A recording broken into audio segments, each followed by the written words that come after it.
안녕하세요. 오래전부터 소개하고 싶은 책이 있는데 칼빈의 기독교 강요입니다. 오늘은 328번째로 소개해드리고 싶습니다. 이 책은 제가 1979년도 구입을 했는데요. 모두 당시에는 이제 상당히 거금을 주고 구입했습니다. 모두 4권으로 되어 있는데 제 1권이 이겁니다. 좀 오래된 책이라 이제 책이 빗발에 있습니다. 책을 이제 많은 책을 지인들에게 또 선교하는 목회자들에게 이제 나눠주고 몇 권의 책만 이제 남아 있습니다. 그 가운데 이 책도 내놨지만은 뭐 가져가질 않더라고요. 그래서 서평으로 소개하려고 했는데 이제서 하게 됩니다. 이 책은 무슨 기독교 역사 가운데 가장 이제 귀한 책이죠. 또 기독교 역사 속에서 어떻게 보면 이제 우뚝 서 있는 그런 책이라고 볼 수 있습니다. 분량이 많고 그렇기 때문에 이제 많은 사람들이 이제 이 책을 이제 좋아는 하면서도 보지 못하고 있습니다. 저도 역시 이제 이 책을 처음 구입해서 이제 얼마간 쭉 읽었습니다만은 이 책을 뭐 제가 어떤 서평하기에는 뭐 역부족이죠. 그래서 이 책에 이제 당시에 이제 서문을 썼던 그분의 평과 아울러서 이 책에 이제 서열만 소개를 해드리려고 합니다. 이 책은 이제 김문재 목사님이 이제 이 번역을 하셨는데요. 이 책을 이제 서문에 이렇게 김한 박사가 교회사 교수님이었고 지금은 이제 뭐 돌아가신 분이시죠. 이렇게 말씀하셨습니다. 사도시대 이후 기독교 사상 사중 가장 두드러진 공헌을 한 대표적인 두 인물을 고른다면 성 어거스틴과 개혁자 칼빈을 지적하지 않을 수 없다. 그들의 사상적 영향은 후대 종교적 생활과 신학적 사고 및 정치적 체제까지 미치고도 남는다. 어거스틴의 역사 철학은 중세 천년의 전 영역을 다스렸고 그의 은총의 신학은 중세를 넘어 개혁자 칼빈과 루터의 신학을 형성케 했다고 볼 수 있다. 종교개혁 이후 칼빈은 루터와 함께 오늘에 이르기까지 전세계 교회에 지대한 사상적 영향을 끼쳐왔다. 종교개혁을 논평할 때 흔히들 루터를 개혁운동의 행동적 주역으로 보는 반면 칼빈은 사상적 주역으로 평하곤 한다. 다시 말하면 루터야말로 종교개혁을 일으킨 사람이요 칼빈은 개혁운동의 신학적으로 정립한 사람이라고 한다. 그리고 이처럼 칼빈을 가리켜 종교개혁의 대표적인 신학자로 보는 이유는 다른 무엇보다도 그의 기독교 강요 때문이라고 본다. 이 기독교 강요는 16세기에 교계를 비추어 진리에 등대었을 뿐 아니라 오늘날까지 개혁주의 신학, 프로테스탄트 신학의 대표적인 고전적 표현으로 받아들여지고 있다. 실로 기독교 강요를 떠나서 우리는 개혁주의 신학, 프로테스탄트 신학을 설명할 수 없다. 기독교 강요에서 다루어진 주제는 기독교 신학 전 영역을 점한다.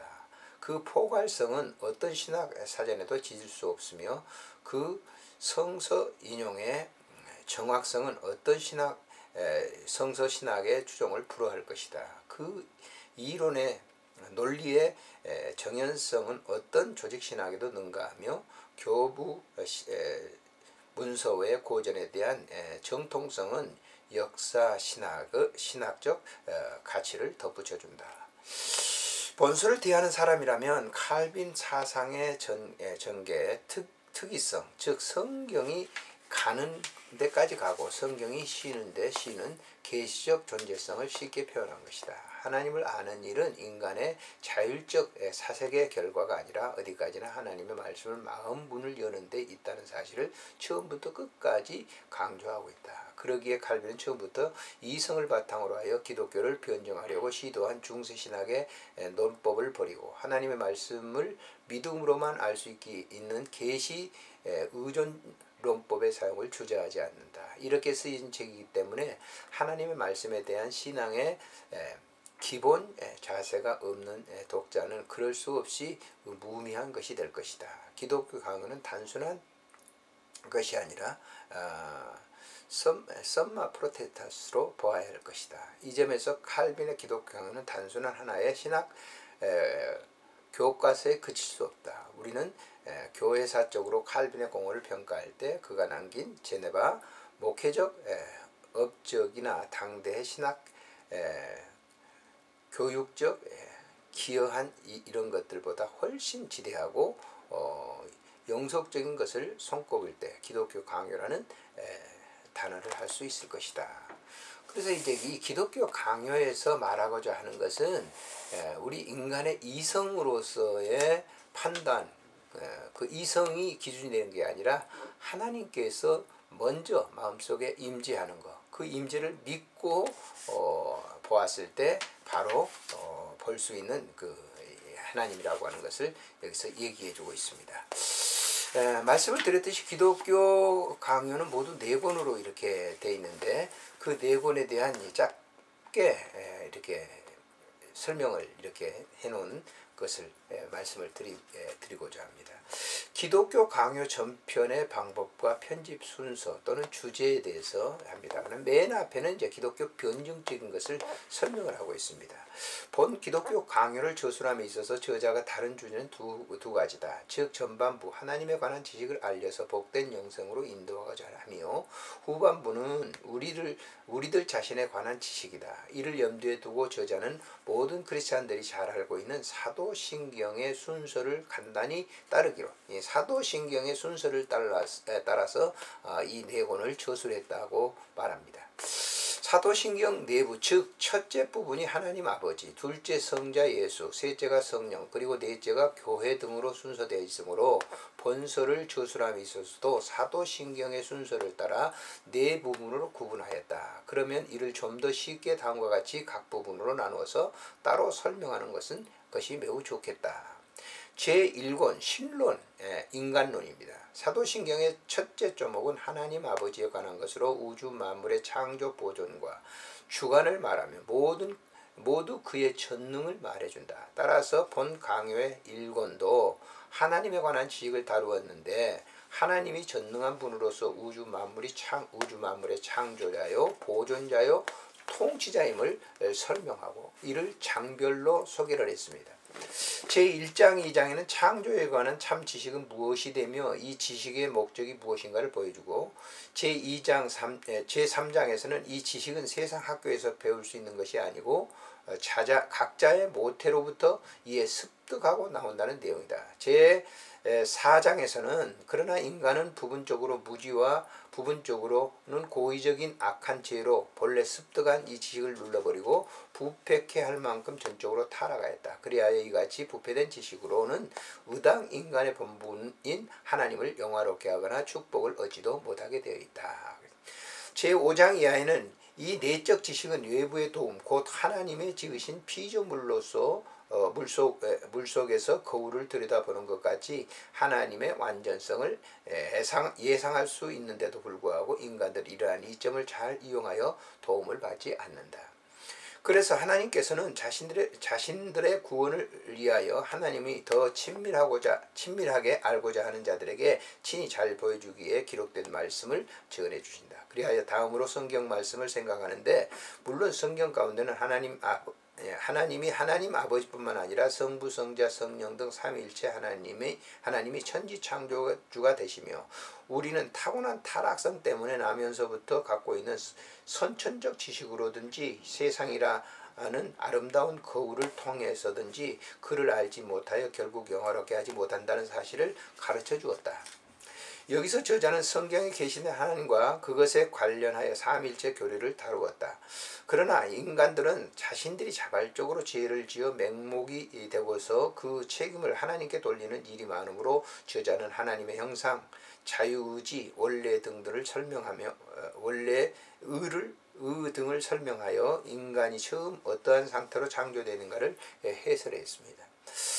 이와 같이 창조에 관한 제목을 논하고 나서 하나님이 이 세상을 어떻게 보존하고 주관하신가를 마지막 3장에 다루었고 그 속에 하나님의 섭리론을 상세하게 다루어주고 있습니다. 제2권은 기독론, 그리스도론입니다. 제1장부터 6장은 인간 죄를 범하였으므로 하나님이 창조 당시 그에게 부여했던 특별한 은사를 상실해버렸으므로 그리스도를 의지할 수 않을 수 없게 되었다. 따라서 사도신경 둘째 대목은 그와 그 외아들 예수 그리스도를 믿사오니 순서로 된다. 앞서 일권과 같은 방법으로 강요 제2권에서도 하나님의 지식은 그리스도 안에서 구속자로서 다루었고 우리의 타락을 보여주는 중보자이신 그리스도에게로 인도해주는 것을 말하고 있습니다.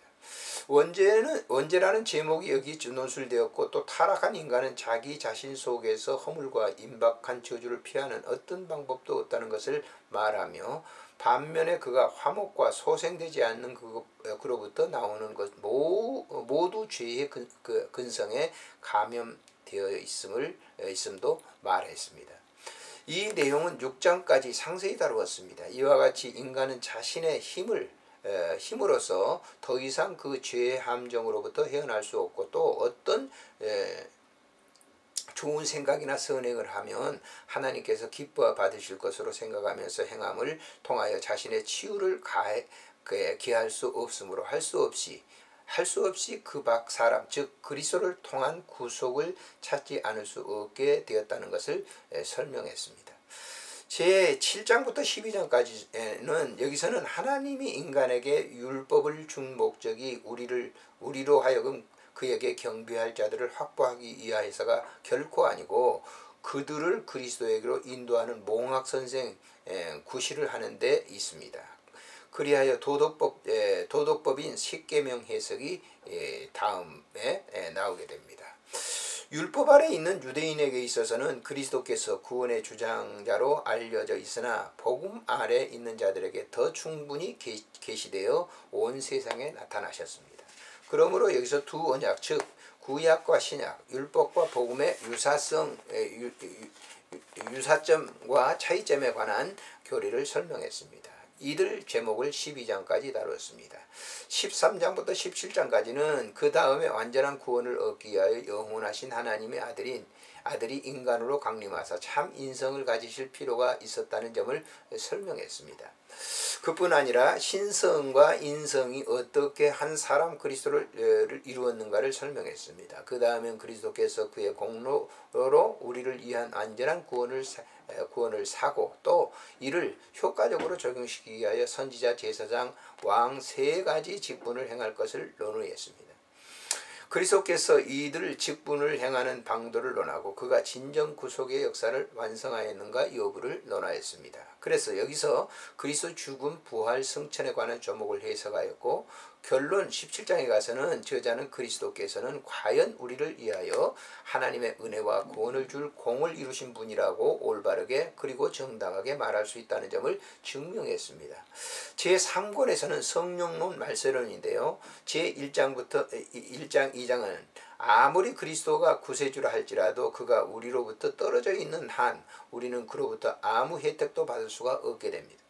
그러므로 우리는 포도나무 가지가 그 나무에 붙어 있는 것처럼 그에게 붙임을 받아야 합니다. 그래서 그리스도를 논한 다음 사도신경은 세 번째 대목에 성신을 믿사오니 즉 우리와 그리스도를 연합해주는 표인 성령을 논하게 됩니다. 같은 방법으로 제3권도 우리를 그리스도에게 연합시켜 주는 성령을 논하고 또 그 관련해서 두 가지 은혜 즉 첫째 그가 우리에게 무상으로 주신 의와 둘째 회개시켜 우리 속에 시작하게 해주신 중생 등 은사로 말미암아 우리가 그리스도를 받아들인다는 점을 논했습니다. 제3장과 10장에서는 그리고 신앙은 회개하고자 하는 욕구가 수반되지 않는 한 무의미하다는 것을 보이기 위해서 저자는 칭의 교리를 상세히 논하기에 앞서 3장에서 10장까지 장장 8장이란 긴 지면은 회개와 교리를 논하였고 이를 부단히 다루었습니다. 즉 회개야말로 우리가 그리스도를 믿음으로 받아들인 성령이 우리 안에 역사해서 일어나는 것이라고 논했습니다. 제11장부터 20장까지는 11장에서는 우리가 성령으로 말미암아 그리스도에게 연합될 때 그로부터 받는 제1차적이고 특수한 은사 즉 의롭다함을 얻는 칭의를 논하였는데 이 문제를 20장까지 계속 논하였고 20장에서는 하나님의 약속한 말씀대로 믿음으로 말미암아 무한한 축복을 하나님의 보고에 간직하고 계시는 것으로 알고 또 그것을 받아들일 수 있는 말하자면 손과 같은 기도에 대하여 논했습니다. 21장부터 25장까지는 그러나 우리 믿음을 창조해 주시고 보존해 주시는 성령님께서 만일을 구원할 오직 한 분 창시자인 그리스도에게 연합시켜 주는 것이 아니므로 21장에서는 하나님의 영원하신 선택론을 논했습니다. 이 선택론이란 하나님이 우리 안에 아무 선한 것이 없음을 예지하시고 또 전해준 일이 없었던 것인데 우리를 그리스도의 자녀로 삼아 주실 뿐만 아니라 복음의 효과적인 부름에 따라 그에게 연합시켜 주었다는 말입니다. 이 문제를 25장까지 계속 논했고 25장에서 완전 중생과 최종 선언의 축복, 마지막 부활을 논하여 우리로 하여금 눈을 들어 성도들이 이 세상에서는 겨우 시작밖에 못한 축복인 천국에서의 최후의 기쁨을 바라보도록 했습니다.